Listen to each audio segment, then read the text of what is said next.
Labdien! Šeit Andris un Ilze. Mēs gribam padalīties ar savu liecību. Stāsts ir par to, ka man bija jānodod māju citam īpašniekam, un šī māja bija apķīlāta, un vajadzēja noņemt ķīli. Ķīle radās diezgan sen, tas bija kaut kur ap 2001. Gadu varbūt, kad tādā neveiksmīgā biznesa darījumā, kas bija noslēgts ar šķīrēja tiesā risinām līgumu, bija apķīlāts viss mans īpašums, visi mani konti, arī firmas konti. Un šo problēmu mēs atrisinājām ar tā sakot otru pusi, un viss tika noņemts nost, arī šī ķīla tika noņemta, taču es nesteidzos ar tās noņemšanu pašā zemes grāmatā, jo biju pamanījis, ka reizēm ir zinām priekšrocība, ka tev īpašums ir apķīlāts, viņu tā sakot nevar vēlreiz apķīlāt kā cits. Bet, situācija bija pienākusi, vajag to izdarīt. Es zināju, ka dokuments man ir, es viņu vairāk kārt biju redzējis. Tas ir tiesas izpildītā izdots dokuments par to, ka ķīla ir noņemama. Es viņu meklēju kādu laiku un nevarēju atrast. Un situācija palika arvien tāda saspringtāka, un es konsultējos ar notāru. Notārs ieteica aiziet pie tiesu izpildītāju un uz pašu šķīrēju tiesu.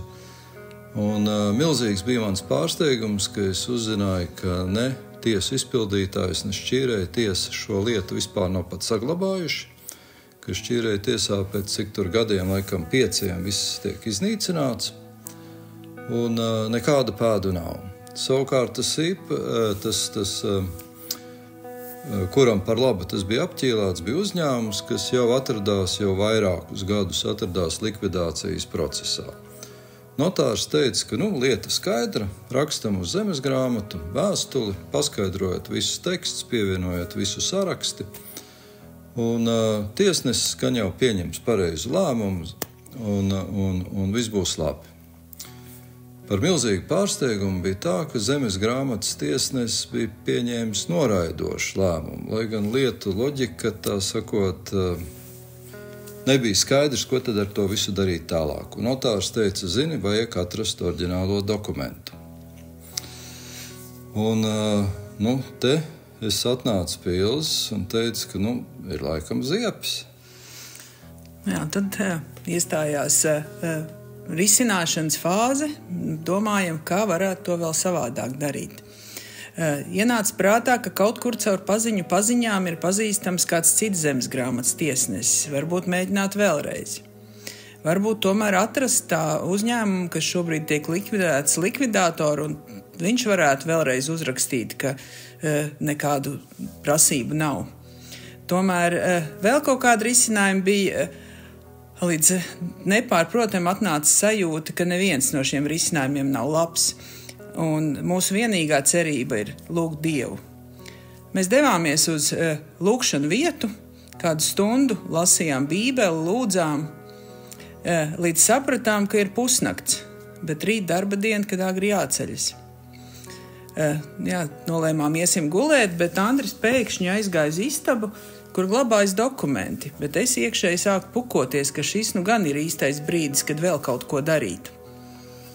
Jā, bet tajā brīdī, kad mēs, tiešām lūdzām par šo lietu, man atnāca tāds pamudinājums ieskatīties tomēr.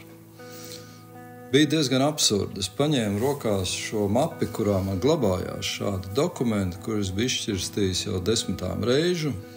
Es viņu paņēmu rokās un pašā, viņa caurspīdīgi bija, un pašā virspusē, man pat nebija jārakājās, pašā virspusē stāvēja šis dokuments.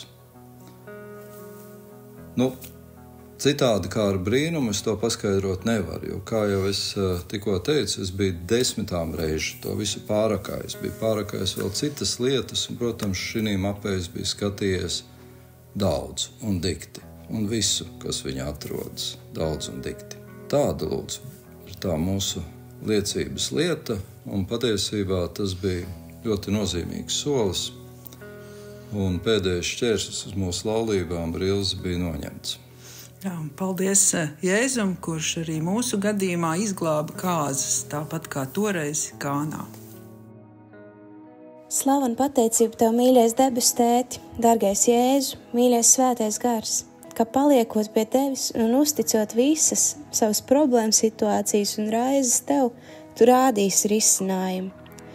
Slavu Tev, Kungs, ka Tu mums ļauj darboties mūsu katra savā spēkā, bet tomēr visas lietas mēs varam izdarīt, piedzīvot tikai kopā ar Kristu, viņa spēkā. Un ja arī šajā brīdī, kādam no mums vai kādam, kas klausās, ir kādas raizes un lietas vai problēmas, pēc kuras atrisinājumu lūkojamies, mēs visi lūdzam. Kungs, lai Tu atver mums lūkšanu vietu un laiku, kur to varam uzticēt Tev. Un Kristus tiešām lūdzam Tevi pēc Tavas gudrības un palīdzības. Palīdz mums, tikt galā ar lietām, kurām paši mēs nespējam. Tev lūdzam Jēzus vārdā. Mūsu Tēvs debesīs, svētīts, lai top Tavs vārds, lai nāk Tava valstība, Tavs prāts, lai notiek kā debesīs, tā arī virs zemes. Mūsu dienascho maizi dod mums šodien, un piedod mums mūsu parādus, kā arī mēs piedodam saviem parādniekiem. Un neieved mūsu kārdināšanā, bet atpestī mūs no ļaunā, jo Tev pieder valstība, spēks un gods, mūžīgi mūžos. Āmen.